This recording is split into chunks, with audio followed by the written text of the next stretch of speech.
Welcome to the Viewless Wings Poetry Podcast, where we celebrate the craft of poetry. Each week, we feature interviews with incredible poets and artists, including Olivia Gatwood and A.E. Stallings, and original poetry read by the authors.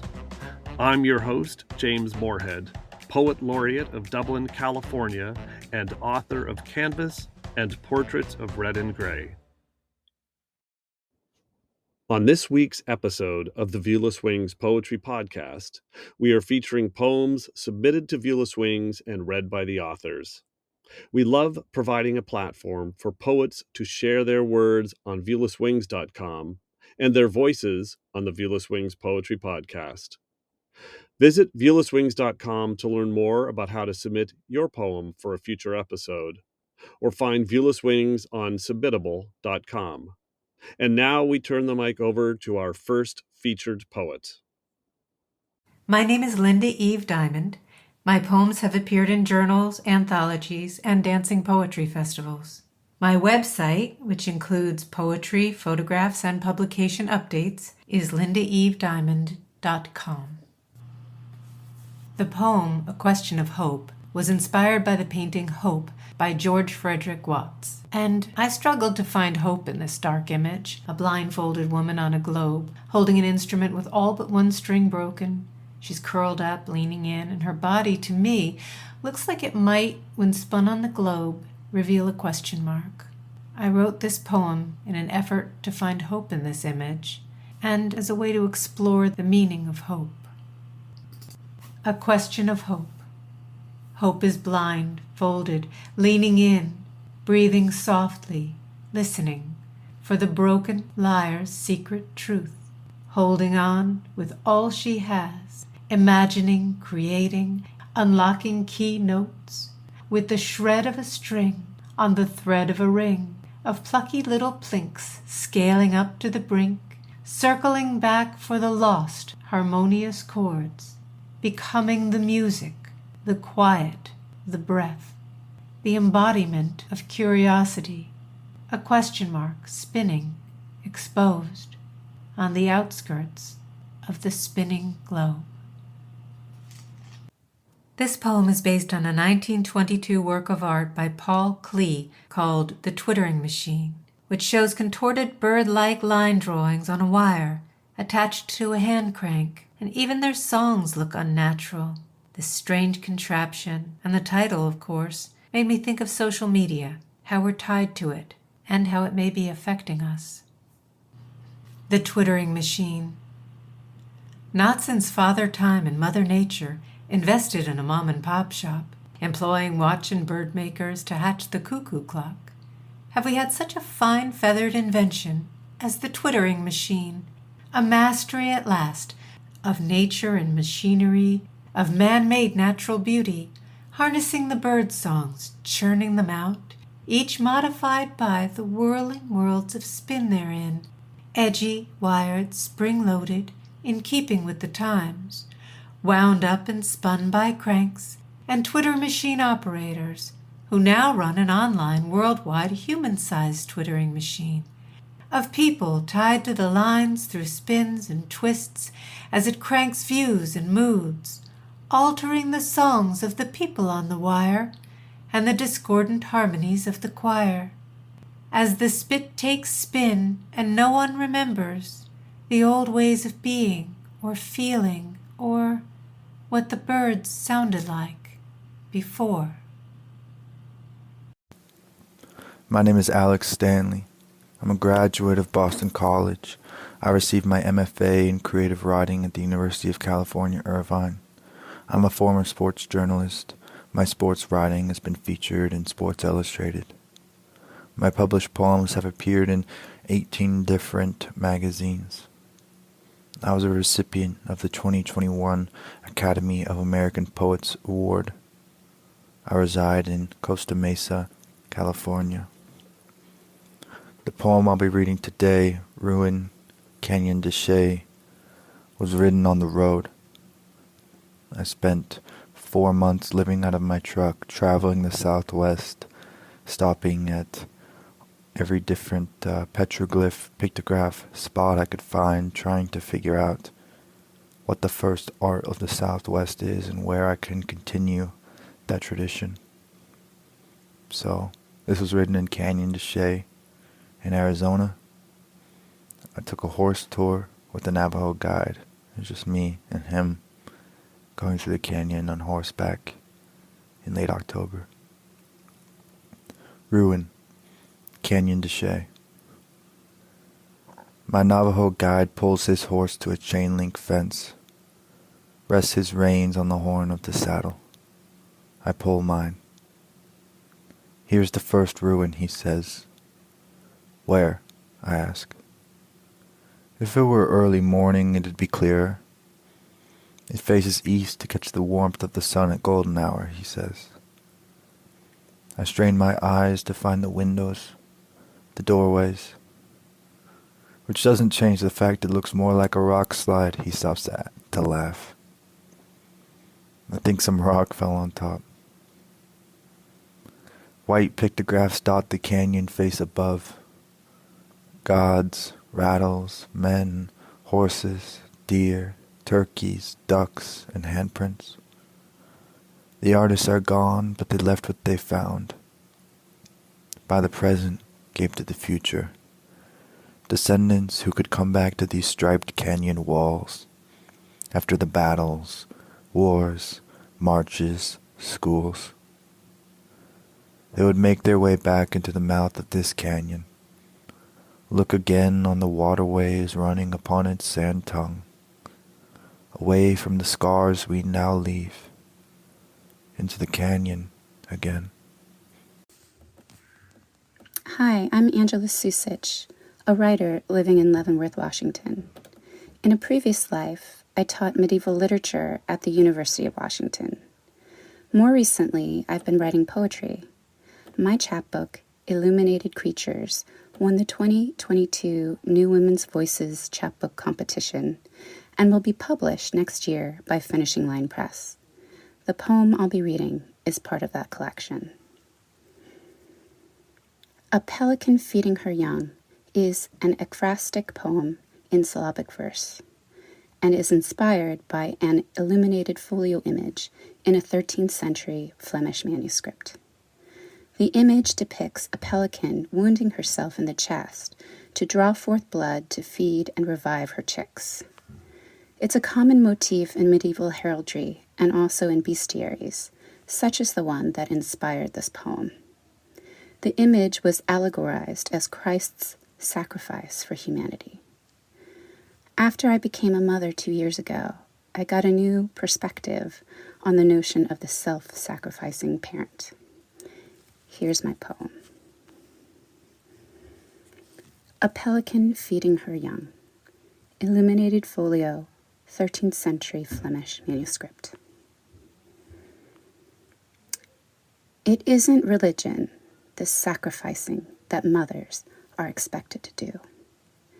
Sure, some might plunge beak into breast and draw forth their own blood, as pelicans were once thought to. It isn't true, though I find a fluid homology. So my mother didn't nurse me, but rocked and rocked until I slept.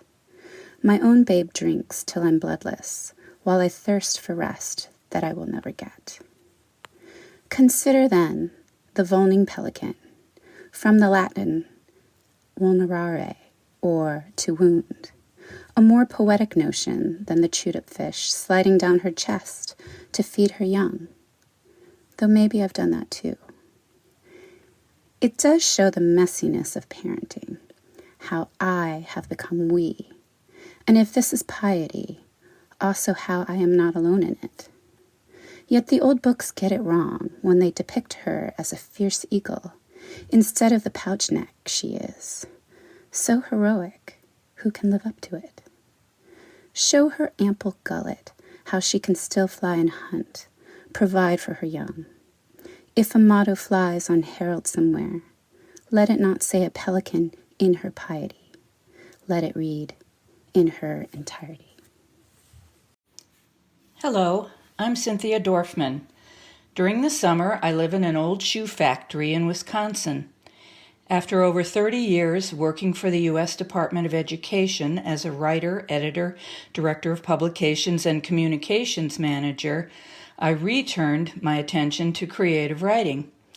I have a master's degree from the Breadloaf School of English of Middlebury College, and my work has appeared in such online and print publications as Ekphrastic Review, Red Ogre Review, Passager's Pandemic Diaries, and the Library Love Letter. I'm a frequent participant in the Smithsonian's National Portrait Gallery writing program.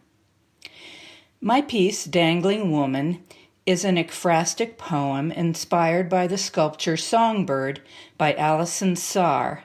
It hangs in the Chazen Museum of Art at the University of Wisconsin-Madison. At first glance, I thought the woman hanging from the rope was bound, restricted, restrained.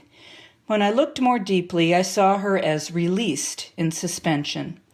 I remembered how free it felt to hang from my knees on the chin-up bar at the playground when I was a girl, and how cleansing it is in an inversion yoga pose with legs raised overhead. The bird cage hanging from the woman's hair represents creativity and art to me, and I see the whole image as a symbol of rebirth, redefinition, and a woman's evolving into her authentic self. Dangling Woman. I hang upside down in a time of misbelief. I am called upon to rearrange, to change from the canon sermoned long ago. Exposed, I am upended, topple-turved with hair hanging on a rope to suspend ideas of birds. A girl, flighting in a head absent of mindful thought. A bird, wrought in a cage, bought by a suitor. Rush of blood draining, rust-stained skin hanging, my hair like a wick, cord for firing, holds the songbird's cage, dangling. Now expecting. Novel in the navel of feminine wiles. Solo, swinging low from coir of my making. Swaying as a life-smith wields her sickle. Blood rush in a gush of solace. Repose with eyes closed. My wrist cradles my neck. Frees the noose of my hair to hang. I embrace the self, my core. Above my womb, my wound for life-giving. For I am rebirthing, forthcoming. The string umbilical, tuned to the canary singing. Hi, my name is Ipsheeta, and I live in Oakland, California. By day, I work in product, and by night, I write plays and poems. This poem is part of a collection called The Dessert Lens, where I processed the experience of working for myself and running a business for the first time. This particular piece is titled Dulce de leche stuffed churro, a favorite of mine that I regularly order from Los Cantaros Taqueria in Emeryville. This poem describes an exchange, a moment that is both expensive and fleeting all at once. This rod doesn't mind biting. Dusty glitter quickly consumes your blouse. That chestal area is ever more attractive, they'll tell you mid-mouthful. Beastly behavior is required to dominate a fried stick. Gone slapped at, you're told. You walk up, order with confidence, and upon collection, it's still too hot to handle safely. The crisp shell glistens with the luring machismo, surely the bravado of its baker, offering a pitiful promise of pleasure. You find the futility surprisingly full of trite, sweet milk. Suddenly or complete, finished, successed. No resembling donuts or holes would warrant the prize this trick is.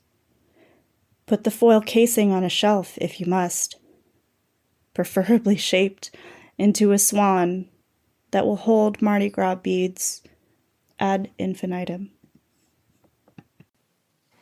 I have been writing since I've been accused of plagiarism in the 7th grade, and some of my poems have appeared in the Voices Project, Vine Leaves Press, Fredericksburg Literary and Art Review, and Panoplicine.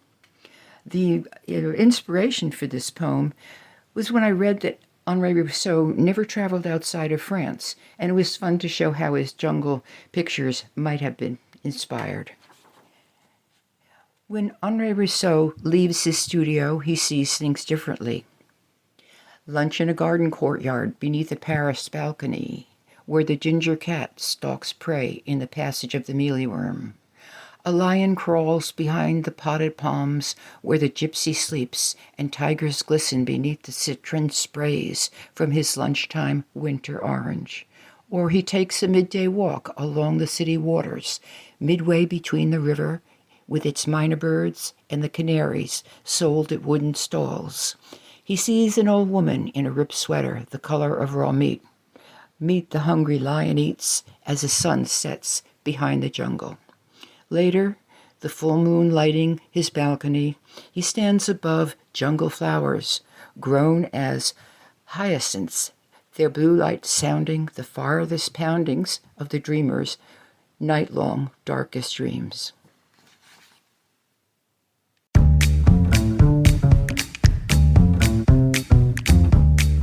The Viewless Wings Poetry Podcast is written and produced by James Moorhead. You can follow me on Twitter at Dublin Ranch, subscribe to the Viewless Wings Poetry Podcast, and follow us on viewlesswings.com or on Instagram at Viewless Wings.